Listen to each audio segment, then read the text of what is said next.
And I remember I skipped school because it was really snowy. My friends had played on the hill And he jumped off this in cliff and he landed on this hill. And then, yeah, that hill. And then he rode over a couple jumps. The thing was, he forgot that his seatbelt wasn't on. And he accidentally fell off the snowboard. And his foot slipped. And he went tumbling the rest of the way down the mountain. And the next thing you knew, the rescue team came and got him, and none of this is true.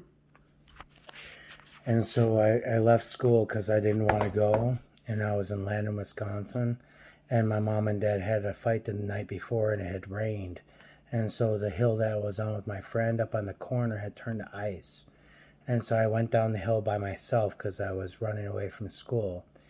And I went down one time and I remember climbing up and I thought to myself, I shouldn't do this because I was all alone. And I went down, we had made little ramps. You know how you go down a hill that's really steep?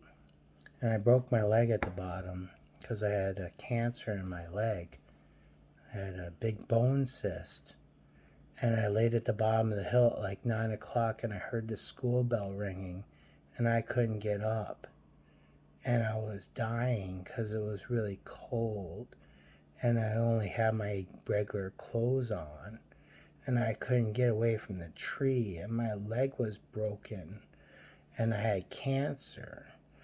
And I laid there and I prayed to God to help me. I said, God, please help me. And I said, God, please turn me into Comanche Chief so I can heal myself, God.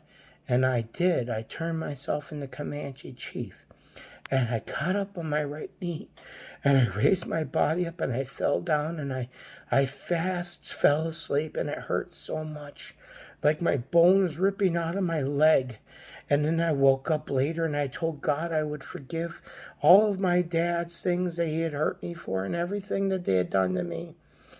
And then I woke up again because it hurt so much. I was dragging myself out of the bushes. My leg was broken. I couldn't get up. Nobody cared. My mom didn't even tell the police. Nobody at the school cared. I laid on the hill for hours. And I was dragging my body across the snow. And I was punching holes in the snow and dragging my body across ice. You know when the snow gets really cold and it has an ice layer on top? Well, I was like 10 and I was punching holes and I could see them eating their dinner and I was pulling myself to them. And I was praying to God to help me. And then I remember paramedics and they were all around me and they put me in a vehicle. And then I was in a hospital and I had IVs and lines and everything was beeping. My dad was yelling at me, "You, Chris, you fucked everything up for our family. You have screwed our family for the rest of our lives." And I was on a gurney in the hospital. My mom was screaming at my dad. And then I was in the hospital for 6 months. I was in the hospital for 6 months. And I was the first bone recipient from Florida for a female bone into my hip. And this is my hip right here. So when they removed my bone from my body and they replaced it with this lady who had died, and I was the first bone transplant in Wisconsin, they, you see that scar there? That scar all the way down? That's not inappropriate. That's my brother laughing at me.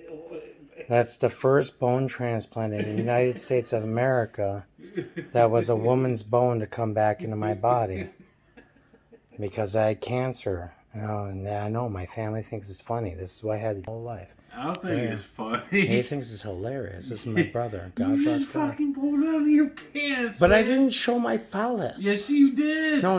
The video. I saw the whole fucking thing, man. You saw my thing. Maybe not on the camera, but that's not. I saw your shit, man. I was like, fuck, cover my face, man. That's all. So, anyways, this is what I got to deal with. Okay.